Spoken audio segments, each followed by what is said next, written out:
Non, mais qu'est-ce que vous faites là? Vous avez vu l'heure? 17h30. Ah, c'est l'heure du goûter, oui. Ah non, faites pas les innocents. Vous êtes comme moi, vous y pensez tout le temps. Matin, midi, soir, manger, becter, grailler, caille-caille.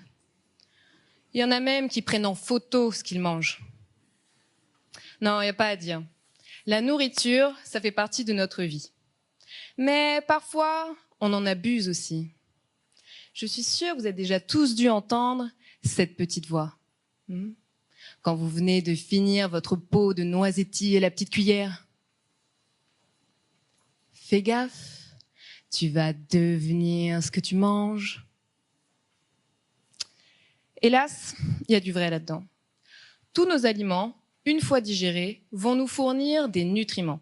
Ces nutriments vont nous permettre, par exemple, de régénérer nos muscles. On a donc la trace de ce que l'on a mangé dans nos tissus.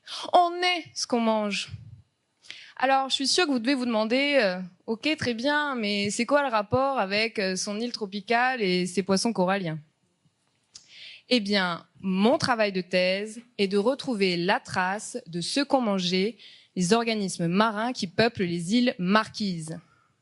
Parce que bien sûr, ils ne vont pas me le dire, ce serait trop simple. Alors, pourquoi les Marquises? Car cet archipel polynésien, très isolé et relativement peu étudié, est tout à fait atypique. Par exemple, il ne possède pas de barrière corallienne, et donc pas de lagon, comme chez nous. Et sa diversité corallienne est relativement faible. Mais sa richesse, c'est son plancton. Mais oui, il n'y a qu'à regarder la carte pour s'en rendre compte. Tout le vert, c'est le plancton, et au centre, c'est les marquises.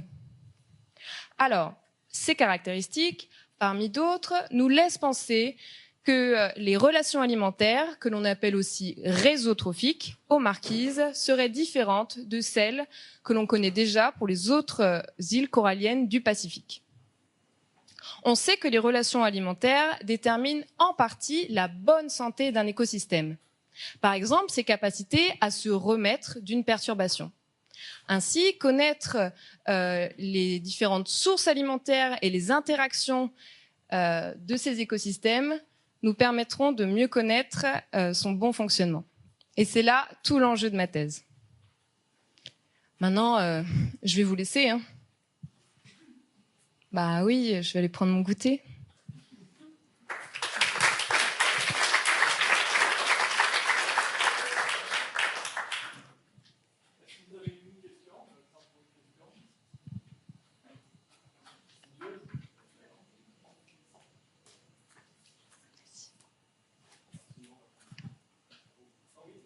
Là-haut.